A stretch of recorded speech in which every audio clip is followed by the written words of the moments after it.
Hello friends, good morning all of you. कैसे हैं आप सब? आई होप आप सब अच्छे होंगे। स्वागत है आप सभी का आपके अपने चैनल जुनून पढ़ाई का में। चलिए हम लोग लूसेंट पॉलिटी के एमसीक्यू देख रहे हैं, जिसके क्रम में हम लोग आज भारतीय संविधान के जो पार्ट्स हैं वहां पे आ चुके हैं। तो आज जो क्वेश्चंस हैं उसमें आपको भारतीय संविधान के जो भाग हैं उनसे संबंधित क्वेश्चंस देखने को मिलेंगे। तो पूरी वीडियो के साथ बने रहिएगा। आपको तरह तरह के जो क्वेश्चंस पूछे जाते हैं भाग से वो देखने को मिलेंगे और उससे आपकी एक अच्छी प्रैक्टिस हो जाएगी।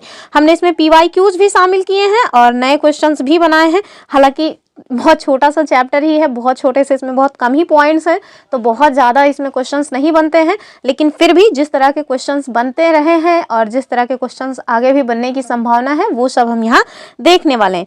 तो ये वीडियो बहुत काम की है। आप देखेंगे अगर कोई भी ऐसा एग्जाम जहां पॉलिटी पूछा जा रहा हो वहां भाग से, अनुसूचियों से और आर्टिकल्स से क्वेश्चंस बनते ही हैं।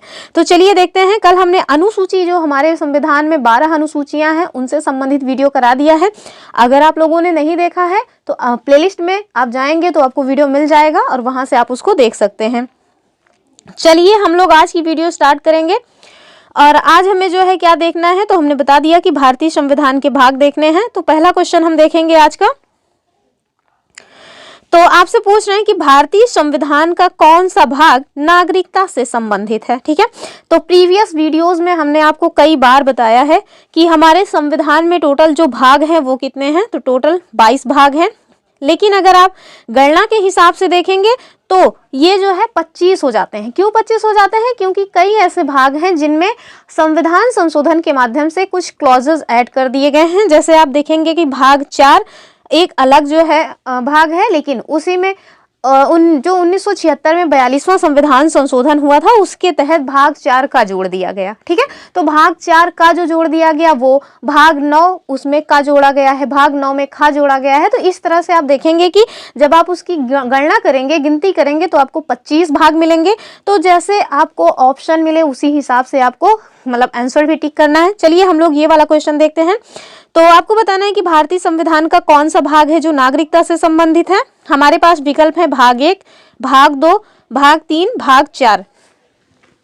ये क्वेश्चन एक बार जो SSC MTS है उसमें पूछा गया था कि भारतीय नागरिकता जो है यानी कि कौन सा भाग है जो नागरिकता का प्रावधान करता है। तो वो तो हो जाएगा भाग 2।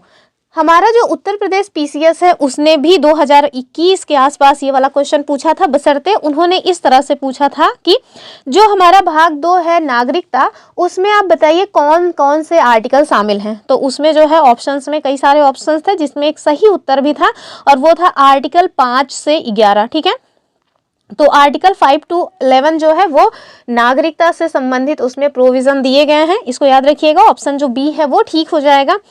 अब हम देख लेते हैं जो हमारा अन्य विकल्प है वो, जैसे भाग 1। तो आपको भाग 1 में क्या बताया गया है, सबसे पहले जानिए इसमें आर्टिकल्स कहाँ से कहाँ तक है। तो आर्टिकल जो 1 to 4 है वो भाग A में है, यानी भाग 1 में है। और ये प्रोविजन किसका करता है, तो संघ एवं उनका राज्य क्षेत्र। ठीक है, संघ एवं उसका राज्य क्षेत्र। और ये कहाँ पे है, तो ये जो है मतलब कि भाग 1 में बताया गया। भाग 2 में नागरिकता है, आर्टिकल 5 से 11 तक है। जबकि आप देखें भाग 3 जो है वो फंडामेंटल राइट्स की बात करता है। और फंडामेंटल राइट्स हम लोग आगे देखेंगे ही। फंडामेंटल राइट्स की बात करता है। टोटल अभी हमारे पास जो फंडामेंटल राइट्स हैं वो कितने हैं, तो टोटल 6 फंडामेंटल राइट्स हैं, पहले 7 थे। लेकिन एक जो राइट टू प्रॉपर्टी था उसको संविधान संशोधन, जो 44वां संविधान संशोधन हुआ था उसके माध्यम से भाग 3 से हटा करके जो आर्टिकल 300A है वहां पे ऐड कर दिया गया। तो ये थोड़ा मतलब चेंज हुआ है। तो भाग 3 में हम लोग फंडामेंटल राइट्स देखेंगे और इसमें आर्टिकल्स कौन से हैं, तो आर्टिकल 12 से आर्टिकल 35। ठीक है, भाग 3 में आर्टिकल 12 से आर्टिकल 35। और कौन सा है, मतलब क्या इसमें प्रोविजन है, तो हमने आपको बता ही दिया कि फंडामेंटल राइट यानी कि मौलिक अधिकार। ठीक है, फिर एक बचा है भाग 4। और भाग 4 जो है वो किससे संबंधित है, तो DPSP से संबंधित है, यानी कि राज्य के नीति निदेशक तत्व। और अगर आपसे कोई पूछ ले कि इसमें आर्टिकल कौन कौन से हैं, तो आर्टिकल 36 से आर्टिकल 51। ठीक है, तो ये कुछ पॉइंट्स हैं, इन्हें भी आपको याद रखना है। तो इसका आंसर तो हमने बता ही दिया, जो अन्य पॉइंट्स इससे विकल्प में थे वो भी हमने आपको बताया। तो चलिए हम लोग देखेंगे अपना अगला क्वेश्चन। ये जो क्वेश्चन है ये हमने मतलब PYQ लिया हुआ है, उत्तर प्रदेश PCS मेंस का PYQ है। और यहाँ क्या कह रहे हैं कि भारतीय संविधान का कौन सा भाग और अध्याय संघ और राज्यों के बीच अस्थायी संबंध के बारे में है। ठीक है, तो आप देखिए कि मतलब भाग जो है वो आपको लगभग सेम दिए हैं। अगर एग्जैक्ट जानकारी नहीं है तो फिर यहाँ पे जो है गलती होने की संभावना बढ़ जाती है। ठीक है, तो ऑप्शंस हैं भाग 11 और अध्याय 1, ऑप्शन बी है कि भाग 11 और अध्याय 2, ऑप्शन सी है भाग 12 और अध्याय 1, और ऑप्शन डी में आप देखें भाग 12 और अध्याय 2।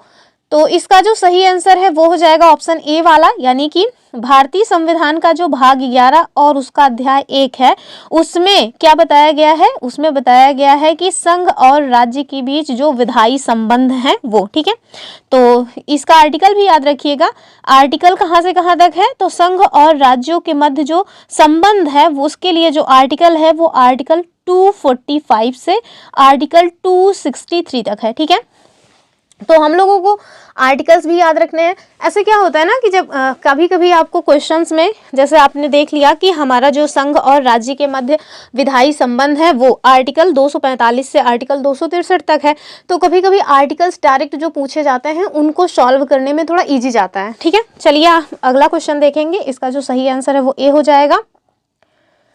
चलिए नेक्स्ट क्वेश्चन देखेंगे। क्वेश्चन नंबर 3 कह रहे हैं कि राज्य के नीति निर्देशक तत्वों के बारे में बताइए कि वो कहाँ पर दिए गए हैं। हमारे पास ऑप्शंस हैं भाग 3, भाग 4, भाग 5 या फिर भाग 6। तो इसका जो सही आंसर है अभी हमने ऊपर बताया था एक्सप्लेनेशन में कि जो हमारा भाग 4 है इसमें DPSP के बारे में प्रोविजन है और इसके लिए जो आर्टिकल्स हैं वो आर्टिकल 36 से स्टार्ट होकर के आर्टिकल 51 तक जाता है। ठीक है, तो आर्टिकल 36 से 51 में आपको देखने को मिलेगा राज्य के नीति निर्देशक तत्व। अगर आपसे कोई पूछ ले कि हमारे संविधान में हमने इसको कहाँ से लिया है, तो जो आयरलैंड है वहां से हमने राज्य के नीति निर्देशक तत्व को ग्रहण किया है। और ये क्वेश्चन जो BPSC TRE 2.0 हुआ था उसमें ऑलरेडी पूछा गया था 6 to 8 के जो SST वाले थे उनसे। ठीक है, तो ये पॉइंट याद रखिएगा। अब हम लोग देख लेते हैं अपना जो अदर ऑप्शन है उसको, जैसे हमने भाग 3 में देख लिया फंडामेंटल राइट्स है आर्टिकल 12 से आर्टिकल 35। हमने भाग 4 देख लिया क्या है, तो जो DPSP है वो है आर्टिकल 36 से आर्टिकल 51। अब हम भाग 5 भी देख लेते हैं। तो जो भाग 5 है इसमें संघ सरकार के बारे में बातचीत की गई है। ठीक है, तो संघ सरकार और इससे जो संबंधित आर्टिकल है वो कौन कौन से हैं, आर्टिकल 52 से आर्टिकल 151। कहाँ, यानी कि 52 से शुरू होता है, राष्ट्रपति से शुरू होगा और भारत के जो नियंत्रक एवं महालेखा परीक्षक हैं वहां पे जाकर के समाप्त होता है। तो ये पॉइंट्स भी याद रखिएगा।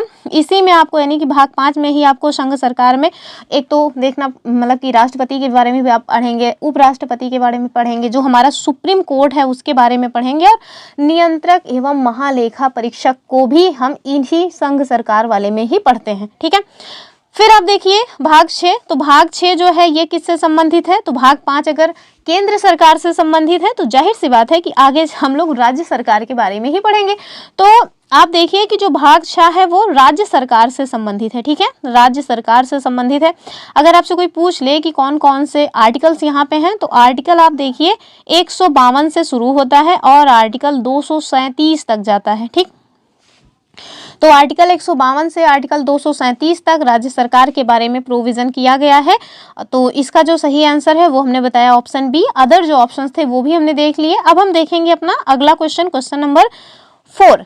और यहाँ कह रहे हैं कि संघ का वर्णन किस भाग में मिलता है। तभी हमने संघ सरकार बताया ना कि जो हमारा भाग 5 है उसमें आपको संघ सरकार के बारे में बताया गया है, यानी ऑप्शन सी जो है वो सही हो जाएगा। भाग 3 क्या है, भाग 3 है फंडामेंटल राइट्स, भाग 4 DPSP, भाग 6 राज्य सरकार। ठीक है, चलिए अगला क्वेश्चन देखते हैं।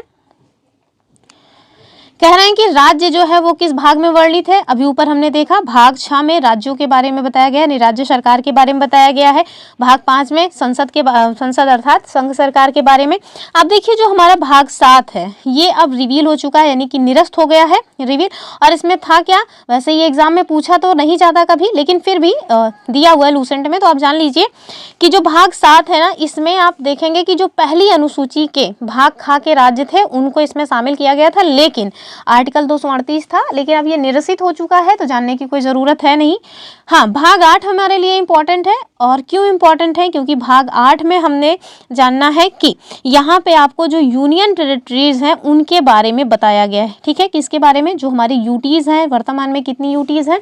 तो 8 यूनियन टेरिटरीज हैं। ठीक है, तो इनके बारे में जो प्रोविज़न किया गया है वो भाग 8 में किया गया है। अगर आपसे कोई पूछ ले कि आर्टिकल कौन कौन से हैं, तो भैया आर्टिकल आप देखिए 239 से स्टार्ट होते हैं और 242 तक जाते हैं। ठीक है, तो ये पॉइंट्स भी याद रखिएगा यूनियन टेरिटरीज के बारे में। ठीक है, तो हमने देखा कि भाग 5 में क्या है, मतलब जो संघ सरकार है वो, भाग 6 में राज्य सरकार है, भाग 7 रिवील है, और भाग 8 में आप देखने को मिलेगा आपको कि यूनियन टेरिटरीज के बारे में प्रोविजन किया गया है। तो अभी तक भर में हमने इस क्वेश्चंस के माध्यम से भाग 8 तक की चर्चा कर ली है। कौन कौन से? भाग 1 में हमने देखा संघ और उसका राज्य क्षेत्र, आर्टिकल 1 से 4। ठीक है, फिर हमने भाग 2 देखा नागरिकता, आर्टिकल 5 से 11। फिर हमने देखा भाग 3 फंडामेंटल राइट्स, 12 से 35। भाग 4 राज्य के नीति निर्देशक तत्व, आर्टिकल 36 से 51। भाग 4 का अभी आगे आएगा, भाग 4 का, और उसको हम लोग देखेंगे। फिलहाल के लिए जब क्रम में बता रहे हैं तो देख ही लेते हैं। तो कि जो हमारा भाग 4 का है, भाग 4 का ये क्या है, किससे संबंधित है? तो आप देखिए कि ये मूल कर्तव्य से संबंधित है। किससे? मूल कर्तव्य से संबंधित है। और इसे क्या कहते हैं? इसे कहते हैं फंडामेंटल ड्यूटीज। कल की वीडियो में हमने बताया था कि जो फंडामेंटल ड्यूटीज है ना, ये स्टार्टिंग में हमारे संविधान में शामिल नहीं थे। आगे चल करके आप देखेंगे जो 42वां संविधान संशोधन हुआ था उसी के माध्यम से इसको जोड़ा जाता है। और ये भी हमसे पूछ लिया जाता है कि कौन थे जिनकी, मतलब कि किस कमेटी की सिफारिश पर जोड़ा गया था? तो सरदार स्वर्ण सिंह कमेटी की सिफारिश पर जोड़ा गया था हमारे संविधान में मूल कर्तव्य। कहाँ पे है? भाग 4A या फिर भाग 4 का में। अगर कोई पूछ ले कि आर्टिकल कौन सा है, तो आर्टिकल भैया इसमें 51A है। ठीक है, 51A, 51 का। ठीक, तो हमने भाग 4 का भी देख लिया। अब फिर आगे हमने देखा भाग 5, और भाग 5 में हमने देखा संघ सरकार, इनसे संबंधित आर्टिकल है वो 52 से 151 तक है। भाग 6 भी हमने देख लिया राज्य सरकार, और राज्य सरकार का जो आर्टिकल है वो 152 से 237 तक है। फिर हमने देखा भाग 7 निरसित है। फिर भाग 8 भी देख लिया, यूनियन टेरिटरीज का प्रोविजन है, और आर्टिकल 239 से आर्टिकल 242 तक है। ठीक है, तो ये सारी चीजें याद रखिएगा। और अगर अभी तक आप लोगों ने वीडियो को लाइक नहीं किया है तो प्लीज़ वीडियो को लाइक करके रखें और चैनल को भी सब्सक्राइब कर लें। फिर आप देखिए जो हमारा अगला क्वेश्चन है वो क्या कह रहा है कि पंचायतें किस भाग में उल्लिखित हैं। ठीक है, हमारे पास ऑप्शंस क्या है? भाग 7, भाग 8, भाग 9 और भाग 10। तो जो इसका सही आंसर है वो तो 9 वाला हो जाएगा, यानी कि भाग 9। जो हमारा भाग 9 है इसमें आप देखेंगे कि पंचायतों के बारे में प्रावधान किया गया है। ठीक है, तो ऑप्शन जो सी है वो सही हो जाएगा। इसमें आप देखिए कि जो आर्टिकल है वो कौन कौन से हैं। तो भाग 9 में जो आर्टिकल्स हैं वो हैं हमारे आर्टिकल 243। ठीक है, आर्टिकल 243 या फिर आर्टिकल 243 का से लेकर के 8 तक शामिल है। ठीक है, तो ये जो पंचायतें हैं इनसे संबंधित जो आर्टिकल है वो आर्टिकल 243 का से लेकर के आर्टिकल 243 8 तक संबंधित है। ठीक है, और हमारे यहाँ जो पंचायत है उनकी त्रिस्तरीय व्यवस्था है। त्रिस्तरीय, कल वाली वीडियो में मैंने थोड़ा सा एक स्लिप ऑफ टंग वाली गलती की है, अभी उसको सुधार रहे हैं। तो जो हमारे यहाँ पंचायतों में त्रिस्तरीय व्यवस्था है उनके जो 3 स्तर हैं वो देखिए लो लेवल से लेकर के हाई लेवल तक हम लोग चलेंगे। तो आप देखिए जो हमारी सबसे निचली जो पंचायती राज व्यवस्था में सबसे जो निचला स्तर है उसे हम कहते हैं ग्राम पंचायत। ठीक है, ग्राम पंचायत। और ये सारे पॉइंट्स हमने इसके पहले जो क्लास 6-7 की NCERT पॉलिटी पढ़ाई हुई है उसमें डिटेल में मतलब बताया हुआ है, वहाँ भी देख सकते हैं आप। लेकिन यहाँ भी देखिए कि पंचायतों का जो सबसे निचला स्तर है वो ग्राम पंचायत है। उससे ऊपर आप देखेंगे तो वो ब्लॉक पंचायत है। ठीक है, ब्लॉक पंचायत जिसमें ब्लॉक प्रमुख चुने जाते हैं, और ग्राम पंचायतों में या तो सरपंच होंगे या तो प्रधान। हमारे यहाँ प्रधान की व्यवस्था है। फिर आप देखिए सब इससे भी ज़्यादा, यानी कि जो तीसरा लेवल है, हाईएस्ट लेवल है, उसको हम क्या कहते हैं? उसे हम कहते हैं जिला पंचायत। ठीक है, जिला पंचायत। जिला पंचायत, तो जिला पंचायत जो है सदस्य जो होते हैं ये अपने ग्रुप में से मेंबर एक चुनते हैं जिनको हम कहते हैं जिला पंचायत अध्यक्ष। तो कल मैंने जो हाईएस्ट लेवल वाला बताया था वो जिला अध्यक्ष बोल दिया था, जो कि गलत था। वो दरअसल जिला पंचायत अध्यक्ष होते हैं। जैसे आप देखेंगे गांव के प्रधान हो गए, ब्लॉक में ब्लॉक प्रमुख हो गए, और जो जिला स्तर पे होता है उसमें जिला पंचायत अध्यक्ष हो जाते हैं। ठीक है, तो ये हमारे यहाँ त्रिस्तरीय जो व्यवस्था है पंचायतों की, ये यही है। कहाँ पे है? तो भाग 9 में है। ठीक है, कल वाले वीडियो में मैंने आपको अनुसूची बताया था कि कौन सी अनुसूची में है।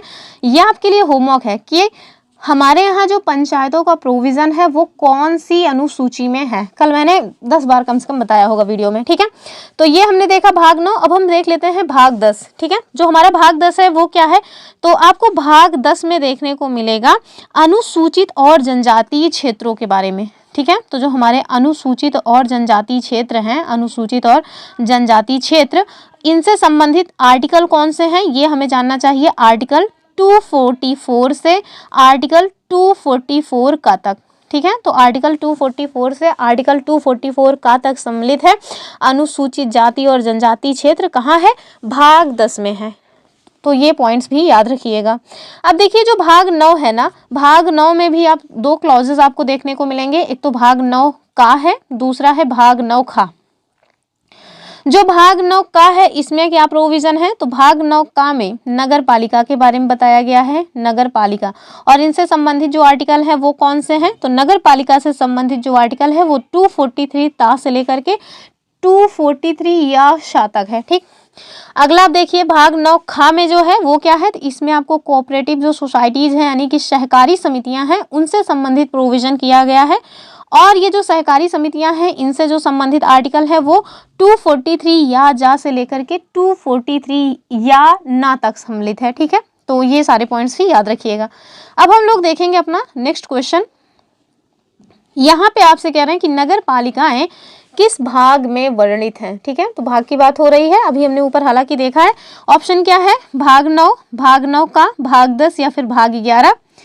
तो अभी हमने ऊपर बताया ना कि जो भाग 9 का है उसमें आपको नगर पालिका से संबंधित जो प्रोविजन है वो देखने को मिल जाएगा। और 243 ता से लेकर के 243 या शा तक जो है इसमें आर्टिकल्स जो है वो दिए हुए हैं। ठीक है, तो ये पॉइंट्स याद रखिएगा। तो हमने भाग 9, भाग 10 तक देख लिया था। हम भाग 11 जो है देखेंगे कि भाग 11 में क्या है। ठीक है, तो आप देखिए जो भाग 11 है इसमें संघ और राज्यों के मध्य जो संबंध है उसकी बात की गई है। किसके मध्य? तो संघ और राज्यों के मध्य जो संबंध है उसके बारे में जो प्रोविजन है वो भाग 11 में आपको देखने को मिलेगा। और अगर आपसे कोई पूछ ले कि आर्टिकल कौन है, तो संघ और राज्यों के बीच जो संबंध है भाग 11, इससे संबंधित जो आर्टिकल है वो 245 से 263 तक है। ठीक है, तो भाग 11 तक भी हमने देख लिया। आप देख रहे होंगे कि इसी क्रम में हम लोग क्वेश्चन आंसर के माध्यम से सारे के सारे जो भाग है वो कवर करते चल रहे हैं। एक बार आपको खुद से भी देखना पड़ेगा, एक बार आप खुद से देख लेंगे, 2-3 बार याद करना पड़ता है, ऐसे नहीं याद हो जाता आसानी से। चलिए अगला क्वेश्चन देखिए। यहाँ आपसे पूछ रहे हैं क्वेश्चन नंबर 8 में कि अनुसूचित और जनजातीय क्षेत्र किस भाग में उल्लिखित हैं। तो ऊपर हमने हालांकि बताया है कि जो अनुसूचित और जनजातीय क्षेत्र हैं ये हमारे भाग 10 में वर्णित हैं। ठीक है, कहाँ पे? भाग 10 में वर्णित है। और आर्टिकल्स कौन से हैं? तो अनुसूचित और जनजातीय क्षेत्रों से संबंधित जो आर्टिकल है वो 244 से 244 का तक है। ठीक है ना, तो भाग 11 भी हमने देख लिया था। अब हम लोग देखेंगे कि भाग 12 में क्या है। तो हम लोग विकल्प के माध्यम से सारे के सारे आर्टिकल्स कवर, मतलब आर्टिकल्स नहीं, जो भाग है वो कवर करते चल रहे हैं। तो आप देखिए जो हमारा भाग 12 है उसमें भी मतलब कि जो बताया गया है वो वित्त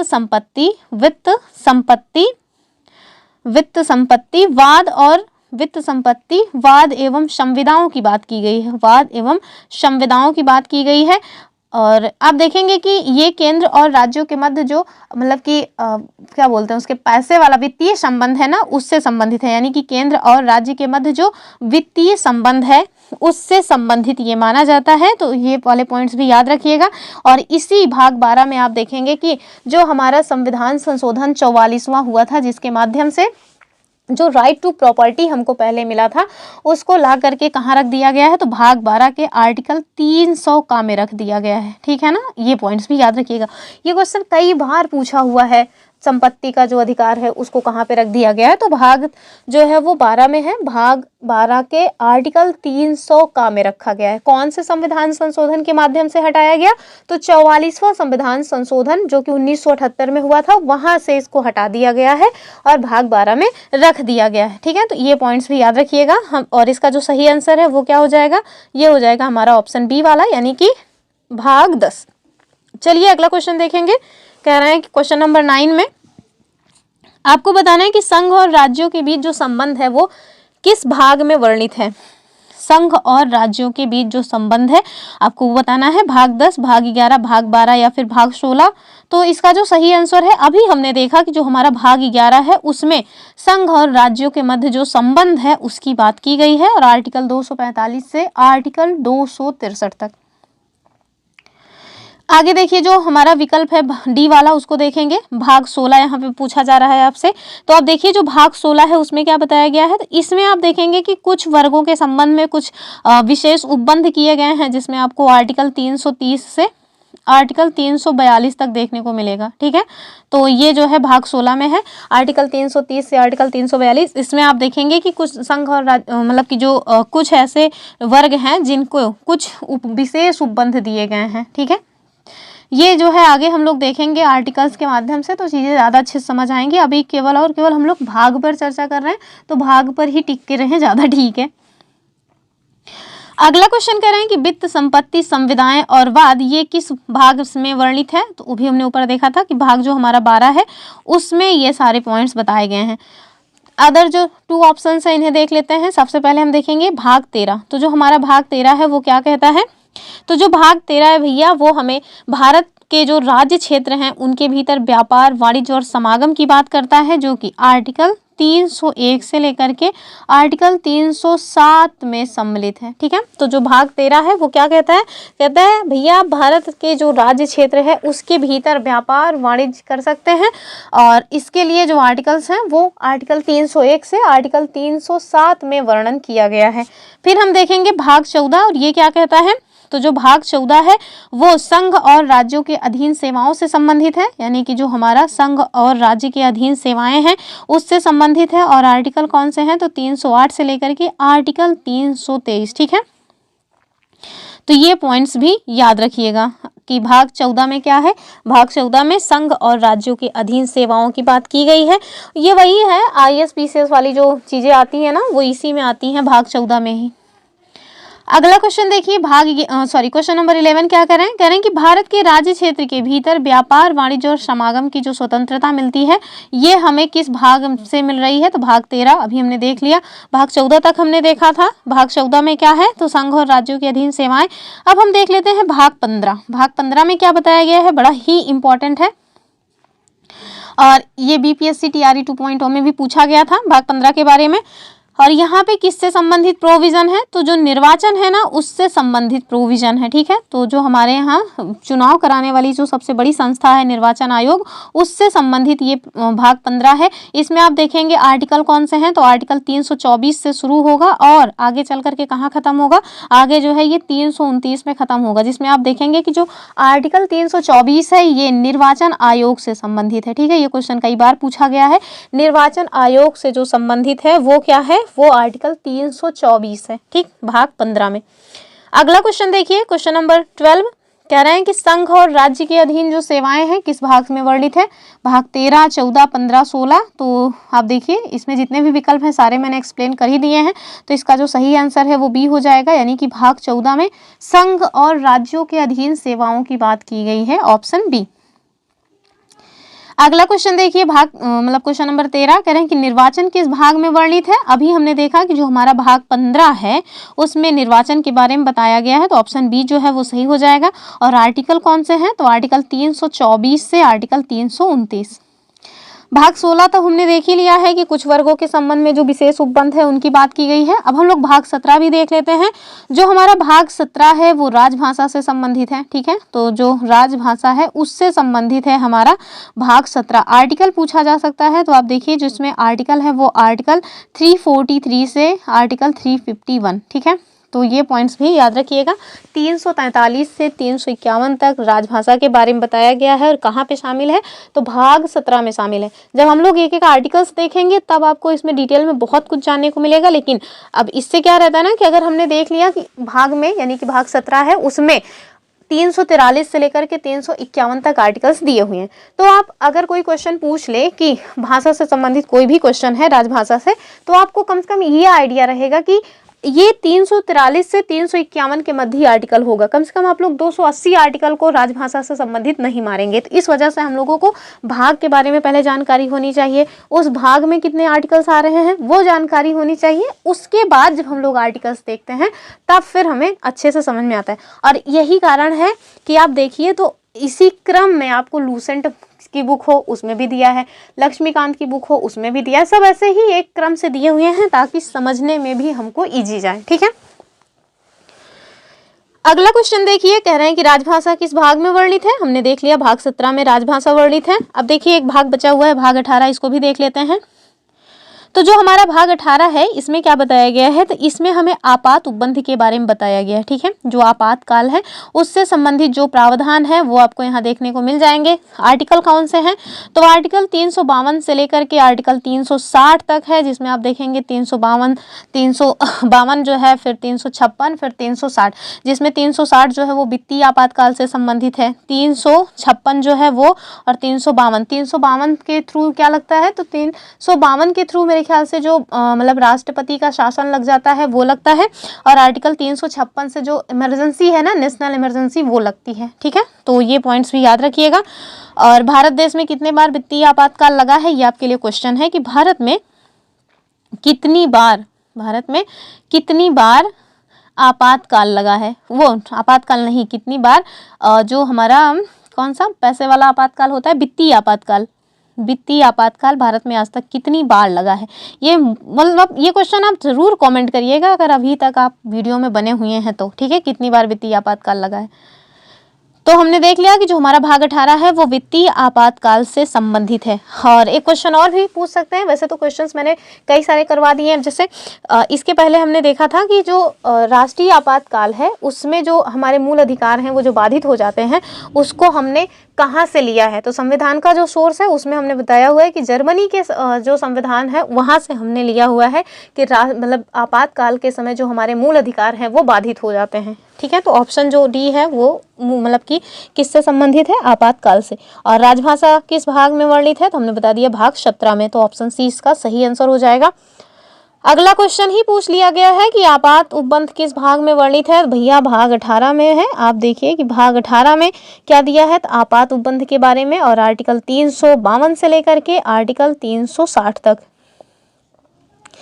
भाग 19-20 भी देख लेते हैं। तो भाग 19 में क्या दिया गया है, तो भाग 19 में प्रकीर्ण से संबंधित है। इसमें आपको आर्टिकल 361 से 367 तक देखने को मिलेगा। ठीक है, और मोस्ट इंपॉर्टेंट जो आ जाता है हमारा क्वेश्चन, जो कि मोस्ट इंपॉर्टेंट भाग भी है, मोस्ट इंपॉर्टेंट जो इसका आर्टिकल है वो भी है, और वो क्या है, तो वो पेश हो रहा है सबसे महत्वपूर्ण आर्टिकल, और उसको कौन सा आर्टिकल कहते हैं, उसको कहते हैं आर्टिकल 368। ठीक है, और इसमें क्या है जो इतना ये महत्वपूर्ण है, तो भैया ये इसी वजह से महत्वपूर्ण है क्योंकि इसमें संविधान संशोधन की बात की गई है। ठीक है, तो संविधान संशोधन की बात की गई है, वो कहाँ पे की गई है, तो भाग 20 के आर्टिकल 368 में की गई है।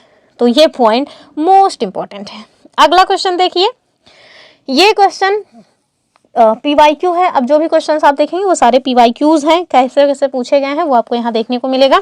तो कह रहे हैं कि भारतीय संविधान को कितने भागों में विभाजित किया गया है, तो 1000 बार बता चुके हैं कि 25 भाग या होंगे या तो मतलब कि 22 भाग।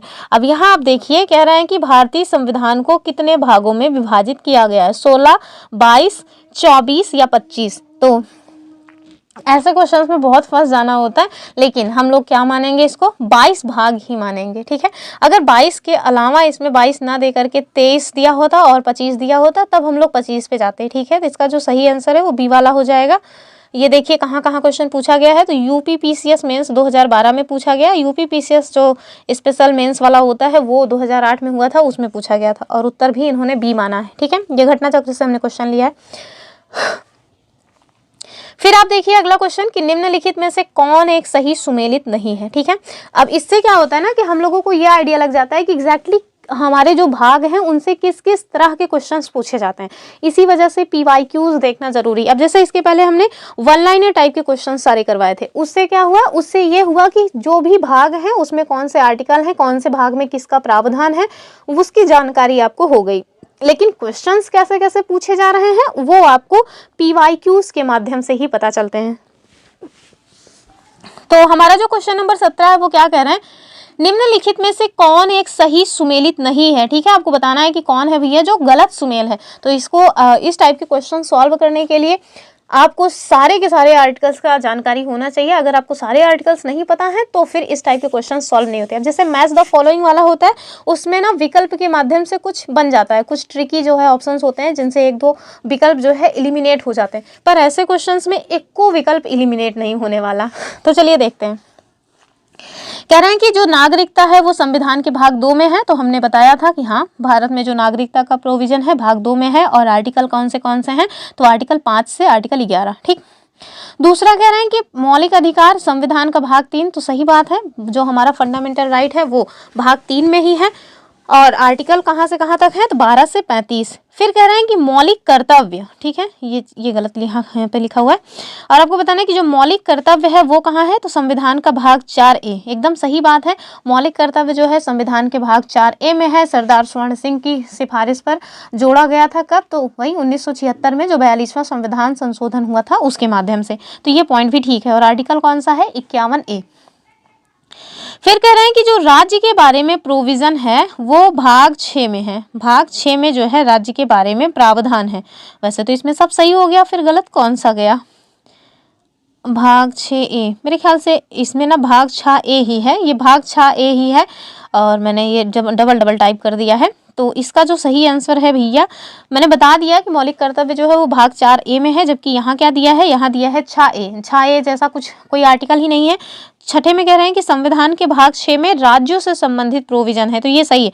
सी वाला ऑप्शन जो है वो गलत हो जाएगा, ये इसको छोड़ के ये इसको मानिए। तो इसका जो सही आंसर है वो सी हो जाएगा, क्योंकि यही सुमेलित नहीं है, बाकी जो है वो सुमेलित है। और संविधान का जो भाग 6A है वो ऐसा कोई मतलब भाग ही नहीं है। भाग 6 में राज्यों के बारे में बताया गया है, जबकि जो मौलिक कर्तव्य है वो भाग 4 का में बताया गया। ठीक, ऑप्शन सी जो है वो सही हो जाएगा। कहाँ पूछा गया है, तो देखिए यूपी में जो लोअर सब पीशस प्री होता है वहां पूछा गया था 2004 में। फिर कह रहे हैं कि हमारे संविधान के किस भाग में 3 सोपानों में पंचायत बनाने की परिकल्पना की गई है। तो आपको बताना है कि कौन सा वो भाग है जिसमें पंचायतों से संबंधित प्रावधान है। और ये क्वेश्चन ना हर साल पूछा जाता है, कोई सा भी एग्जाम दे लीजिए, पंचायतों का भाग कौन सा है, पंचायतों से संबंधित अनुसूची कौन सी है, पंचायतों को कितने विषय दिए गए हैं, पंचायतों से संबंधित जो समितियां हैं उनको क्रोनोलॉजी में भी लगाने को आता है। ये भी पूछ लिया जाता है कि कौन से समिति के द्वारा क्या क्या सिफारिशें दी गई हैं। तो ये बड़ा इंपॉर्टेंट है, लेकिन हम लोग इसको कब पढ़ेंगे, जब हम लोग आर्टिकल्स पढ़ना शुरू करेंगे, जब हम लोग एक एक टॉपिक करते हुए चलेंगे। जैसे पंचायती राज जो है वो अपने आप में एक टॉपिक है, उसको पढ़ेंगे तो उसमें बहुत कुछ जानने को आपको मिलेगा।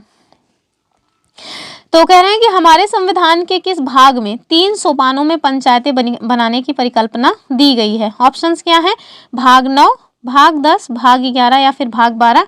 तो अभी हमने इतनी देर से जो राम कथा बांची है उसमें बताया है कि भाग 9 में आप देखिए कि पंचायतों का जो संबंधित प्रावधान है वो दिए गए हैं। कल मैंने आपको बताया था कि जो पंचायती राज व्यवस्था है, जो पंचायतें हैं उनको टोटल 29 विषय सौंपे गए हैं। ये जूनियर एडिट का एग्जाम हुआ था उत्तर प्रदेश में, वहाँ पूछा गया था और आप देखेंगे कि कहीं भी पूछा जा सकता है। चलिए अगला क्वेश्चन देखिए। और ये क्वेश्चन कहाँ का था, तो ये देखिए यूपी पीसीएस प्रीलिम्स 2013 का था। ये देखिए मैच द फॉलोइंग वाला क्वेश्चन आ गया है।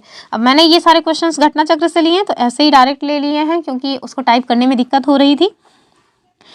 तो क्वेश्चन नंबर 19 देखिए यहाँ पे, हालांकि मैच पहले से ही किया क्योंकि मैंने बुक के सारे क्वेश्चंस पहले ऑलरेडी सॉल्व करके रखे हुए हैं, तो इस वजह से इसको मिटा तो नहीं सकते थे ना, टाइप कर नहीं पाए। तो चलिए हम लोग देख लेंगे। कुल मिला के आप आपको सारे आर्टिकल्स मैंने बता दिए हैं, सारे जो है आर्टिकल्स के आर्टिकल्स नहीं, सब सारे भाग बता दिए हैं, उन भागों में कौन से आर्टिकल संबंधित है ये भी बता दिए। अब कुल मिला के आपको जानना है कि क्वेश्चंस किस किस माध्यम से पूछे जाते हैं, कौन कौन सा तरीका है क्वेश्चन पूछने का। तो एक तरीका ये भी है, 2 सूचियां बना के आपको दे दिया जाएगा और एक साइड आप देखिए विषय दे दिया जाएगा और दूसरी साइड मतलब जो संविधान का भाग है वो दे दिया जाएगा। तो इस तरह के क्वेश्चंस कैसे बनते हैं आप इसे देखिए। चलिए हम लोग इसको थोड़ा जूम कर लेते हैं। तो आपसे कह रहे हैं कि सूची 1 को सूची 2 से सुमेलित कीजिए तथा सूचियों में दिए गए कूट से सही उत्तर का चयन कीजिए। सूची 1 में क्या है, विषय, और सूची 2 में है संविधान का भाग। ठीक, पहले में कह रहे हैं कि उपाधियों का अंत, दूसरा है ग्राम पंचायतों का संगठन, तीसरा है 6 से 14 साल के बालक प्रतिपाल्य के लिए शिक्षा के अवसर प्रदान करना, और चौथा है इंडिया अर्थात भारत राज्यों का संघ है। तो इसके लिए ना भैया आपको आर्टिकल्स की भी अच्छी समझ होनी चाहिए, तब जा करके हम लोग इसको सॉल्व कर पाएंगे। हालांकि अभी ये क्वेश्चन हम लोग देख लेते हैं, आर्टिकल्स जब हम लोग धीरे धीरे देखेंगे तब समझ आएंगे ही चीजें। अब ये वीडियोस ऐसा तो है नहीं कि कल स्टार्ट किए हैं आज खत्म हो जाएगी, नहीं। लूसेंट में जितना भी पॉइंट्स दिया हुआ है पॉलिटी में हम लोग कुछ भी नहीं छोड़ेंगे, तो लूसेंट एकदम कंप्लीट हो जाएगी आपकी यहाँ हमारे इन वीडियोस से। और ये आप देखेंगे कि लूसेंट की जो पॉलिटी है, लूसेंट इवन जो बुक है उसमें आपको जो भी चीज़ें दी हुई हैं हर एग्जाम में उससे क्वेश्चन बन जाते हैं। तो संविधान के भाग में देखिए, राज्य के नीति दे सकता तो संघ और उसका राज्य क्षेत्र, मूल अधिकार और मौलिक कर्तव्य। तो सबसे पहले देखिए उपाधियों का अंत। तो ये जो उपाधियों का अंत है ये हमारा जो संविधान का आर्टिकल 18 है, आर्टिकल 18 वहाँ पे दिया गया है। और आपको हमने बताया था कि जो हमारा मूल अधिकार होता है, मूल अधिकार उसमें कौन से आर्टिकल संबंधित हैं, तो मूल अधिकार में आर्टिकल 12 से 35। ठीक है, तो अगर 12 से 35 जो है वो मूल अधिकार से संबंधित है तो इसी 12 से 35 के मध्य ही तो आर्टिकल 18 आएगा। तो जो आर्टिकल 18 है वो कहाँ आ रहा है, मूल अधिकार में। तो हमने इसको कहाँ मैच कर दिया, तो फंडामेंटल राइट्स के साथ मैच कर दिया। ठीक है, देखिए क्या 1 का 3, देखिए अगर आपको 1 का 3 पता है तो ऑप्शन जो है बी वाला वो सही उत्तर हो जाएगा और आपका उत्तर जो है बन जा रहा है। लेकिन हमें उत्तर तो बनाना नहीं, हमें तो यहाँ सॉल्व करना है अच्छे से, तो उत्तर तो इसका बी हो जाएगा, वो आप देख लीजिएगा। यहाँ देखिए दूसरा कह रहे हैं कि ग्राम पंचायतों का संगठन। ठीक है, तो जो हमारा ग्राम पंचायतों का संगठन है, हमने अभी बताया था कि जो हमारा भाग 9 है, ठीक है, कहाँ पे, तो भाग 9 यहाँ पे बताया गया है ग्राम पंचायतों के बारे में। ठीक है, तो हमारा जो भाग 9 है वो कहाँ पे है, मौलिक कर्तव्य है नहीं, राज्य के नीति तत्व, तो भाग 9 से ये नहीं बन रहा है। आप देखिए कि इसका जो संबंधित आर्टिकल है वहां से ये क्वेश्चन बन रहा है कि जो ग्राम पंचायतों का संगठन है ये जो है कहाँ पे है, तो आर्टिकल 40 में है। ठीक है, आर्टिकल 40 में है, और आर्टिकल जो 40 है वो किसके मध्य आ रहा है, तो अब देखिए जो राज्य का नीति निर्देशक तत्व है वो आर्टिकल 36 से आर्टिकल 51 तक आता है। ठीक है, आर्टिकल 36 से आर्टिकल 51, तो आर्टिकल 36 से आर्टिकल 51 अगर डीपीएसपी का प्रावधान है तो आप देखिए आर्टिकल 40 इसी के मध्य में आएगा। तो इस वजह से ग्राम पंचायतों का जो संगठन है वो डीपीएसपी में शामिल हो रहा है। ठीक है, तीसरा कह रहे हैं 6 से 14 साल के जो बालक हैं उनके प्रतिपाल्यों के को जो प्रतिपाल्य हैं उनके लिए शिक्षा के अवसर प्रदान करना। तो भैया ये जो है ना फंडामेंटल ड्यूटीज़ में ये बातें बताई गई हैं। तो जहाँ कहाँ है मौलिक कर्तव्य, ये देखिए। और डी वाले में कह रहे हैं इंडिया अर्थात भारत राज्यों का संघ है, 10 बार बता चुके हैं कि संघ और उसका राज्य क्षेत्र। भाग कहाँ पे है, तो भाग 1 में है, और ये कहाँ जाएगा, संघ और उसका राज्य क्षेत्र भाग 1, और डी का हो जाएगा 2। ठीक है, तो इसका जो सही आंसर है वो हमने देख लिया कि बी वाला हो जाएगा 3, 1, 4, 2। बाकी जो है हम लोग जब ये सारे इस टाइप के जो क्वेश्चंस हैं जब आप आर्टिकल्स अच्छे से पढ़ लेंगे, सारी चीज़ें अगर आपको पता है तब जा कर के इस तरह के क्वेश्चंस होंगे। चलिए अगला क्वेश्चन देख लेते हैं, क्वेश्चन नंबर 20। और यहाँ आपसे क्या कह रहे हैं कि निम्नलिखित में से कौन सा एक सही सुमेलित नहीं है। ऑप्शन क्या है, मूल कर्तव्य भाग 4 अभी ठीक बताया सही है, ये राज्य भाग 6 एकदम सही है, भारत के महान्यायवादी हो कह रहे हैं भाग 8 गलत बात है ना, संघ और राज्यों के अधीन सेवाएं, और ये जो संघ और राज्यों के अधीन सेवाएं हैं ये कहाँ आ रहे हैं, भाग 10, 4, 14। ठीक है, सही बात है, संघ और राज्यों के अधीन सेवाएं भाग 14 में है, मूल कर्तव्य भाग 4 का में है, और जो राज्य है उनका भाग 6 में प्रावधान किया गया है। जो महान्यायवादी है वही गलत बताया गया है भैया, भाग 8 नहीं होगा। भाग 8 में क्या है, तो हमने देखा था ना यूनियन टेरिटरीज के बारे में बातचीत की गई है भाग 8 में, तो ये वाला पॉइंट गलत हो जाएगा। अगला क्वेश्चन कह रहे हैं कि भारतीय संविधान का भाग 16 किससे संबंधित है। तो ऑप्शंस हैं प्रशासनिक अधिकरण से, अखिल भारतीय सेवाओं से, वित्त आयोग से, या कुछ वर्गों के लिए विशेष उपबंध। ये जो वित्त आयोग है ना बहुत इंपॉर्टेंट है, बहुत तरह तरह से इसको पूछा जाता है। आर्टिकल 280 में है ये वित्त आयोग, और आप देखेंगे हर साल इससे क्वेश्चन बनता है। वित्त आयोग मतलब फेवरेट क्वेश्चन है। तो ये तो नहीं है, भाग 16 में वित्त आयोग है, भाग 16 नहीं, भाग 12 में आता है ये, तो वित्त आयोग तो यहाँ पे नहीं आएगा। भाग 16 में आपको बताया गया है कुछ वर्गों के लिए विशेष उपबंध, ठीक है। तो जो कुछ वर्गों के लिए विशेष उपबंध का प्रावधान है ये कहाँ है, तो ये है हमारा भाग 16 में। और आर्टिकल हमने बताया था आर्टिकल 330 से शुरू होकर के आर्टिकल 342 तक जाता है। तो ये अपना कुछ क्वेश्चंस रहा है, मेरे ख्याल से अब खत्म भी हो गया। हाँ, तो इसका स्पष्टीकरण देख लीजिए भैया कि जो भारतीय संविधान का भाग 16 है वो उन विशेष प्रावधानों से संबंधित है जो कुछ विशिष्ट वर्गों के लिए बनाए जाते हैं, ठीक है। तो कुछ जो खास लोग हैं उन्हीं के लिए बनाए जाते हैं। और इन वर्गों में मुख्य रूप से कौन शामिल है तो वो देख लीजिए। तो एक तो SC आ जाता है, दूसरा ST आ जाते हैं, और जो OBCs हैं यानी अन्य पिछड़े वर्ग हैं वो भी शामिल हैं। और इस भाग में जो है इन वर्गों के सामाजिक और आर्थिक विकास के लिए विशेष प्रावधान का उल्लेख किया गया। वो जो लोकसभा और विधानसभा में मतलब OBC SC ST सब के लिए जो OBC नहीं SC ST के लिए जो विधानसभा और मतलब कि लोकसभा में सीटों का आरक्षण की बात की गई है वो यहीं से शामिल है, ठीक है। तो यहीं से वो जो है आरक्षण मिलता है। तो ये सारे पॉइंट्स भी याद रखिएगा। तो और कुछ है नहीं, बस इतना ही था आज की वीडियो में, इतना ही था। आप लोगों ने अगर पूरा देखा है तो आप सभी को थैंक्स, नहीं देखा है तो सुपर थैंक्स, क्या ही करना है उसका फिर। तो ये रही आज की अपनी वीडियो। आई होप आप लोगों को वीडियो पसंद आई है। वीडियो पसंद आई है तो लाइक शेयर करें और चैनल को सब्सक्राइब करके रखें। और जो हमारी NCERT वाली सीरीज़ है उसके साथ ज़रूर जुड़े रहें, और इसको भी जो है ज़रूर लाइक करें और चैनल को सब्सक्राइब करके रखें। जो बेल वाली जो घंटी है ना, जो घंटी बन के आती है उसको प्रेस करें, उसको ऑन करके रखें ऑल नोटिफिकेशन को, ताकि जब भी वीडियो अपलोड हो तो आपको उसका जो नोटिफिकेशन है वो मिल जाए। और साथ में अगर आप PDF चाहते हैं और डेली टू डेली अगर आपके पास YouTube की तरफ से नोटिफिकेशन नहीं जाता है तो हम टेलीग्राम में ये जो वीडियोज़ हैं उसका लिंक भेज देते हैं। तो आप हमारा टेलीग्राम चैनल ज्वाइन कर सकते हैं, जिसका जो लिंक है वो आपको डिस्क्रिप्शन बॉक्स में मिल जाएगा। तो चलिए फिर मिलेंगे अपने नेक्स्ट वीडियो में, तब तक के लिए जय हिंद।